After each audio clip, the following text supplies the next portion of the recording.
I'm Nick O'Malley here with Kevin Dillon here from MassLive after the conclusion of the regular season for the Patriots. 17 weeks down and at least a couple more to go for the Patriots as we have the bye week. In the divisional game coming up, the Patriots are the AFC's #1 seed after beating the Jets and the Steelers. Well, they still beat the Browns, but yeah, heading to the playoffs, #1 seed. Kevin, what are your thoughts on the Patriots? Well, I mean, I think the Patriots, everyone was talking about them as a 16-0 possible team before the season, but really it was always going to be a 12-4, 13-3, 14-2 kind of year where they're going to be in contention for the top spot in the AFC. I mean, you have to be happy with where the Patriots are right now. They're the #1 seed. They're getting they have a whole bunch of guys that look like they're set to come back from injury. Their roster's getting a little bit healthier now as the postseason approaches. The defense is starting to click. I mean, it didn't allow a touchdown to the Jets. So the defense is doing a lot better. Stephon Gilmore, it looks like he's playing pretty well.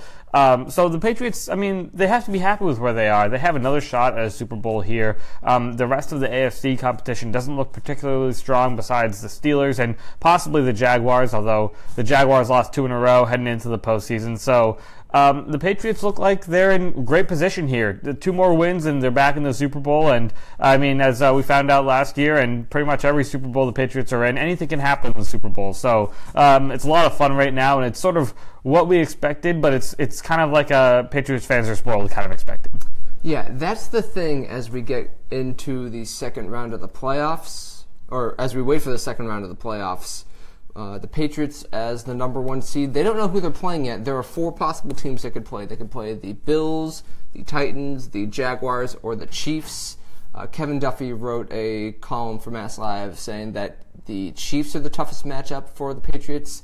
So the question I have for you is, if you were the Patriots, who would you want to play and who would you least want to play?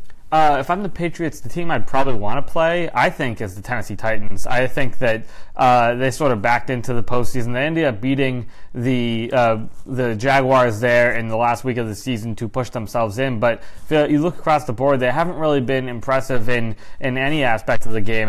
Running the ball, they have 2 really good running backs that haven't been very effective this season. Marcus Mariota has taken a pretty significant step back here in year 3, and it looks like they could probably need a new coach. They've got a talented roster, but they haven't really been able to put it all together. I think the Patriots could do pretty well against the Titans. I don't know if you want to play the Bills a 3rd time in a row, although the Bills, I mean, the Patriots have handled the Bills pretty well the first 2 times they played them. LaShawn McCoy is out, but he could possibly be back this week from an ankle injury. If McCoy is limited in any way, the Bills' offense is pretty hampered. So the Titans and the Bills are 2 pretty, I don't want to say easy matchups, but for the playoffs, I mean, favorable. Yeah, for the playoffs, you would want teams like that to go up against. The Chiefs, I mean, meanwhile, I think the Chiefs could be a pretty tough matchup. Their defense has not been nearly as good as maybe what they expected to be or what they could have been early in the season with Eric Berry, but their offense has really clicked again. They had a big rough patch in the middle, but they've found themselves again late in the year. Kareem Hunt is back on track. Tyreek Hill is always a home run threat, and Alex Smith just doesn't turn the ball over. He only threw 5 interceptions this year. So he's a guy that could lead I think Andy Reid does a good job of coaching. I think he could lead the Chiefs past the Patriots theoretically, although I still would pick the Patriots in that game. Yeah.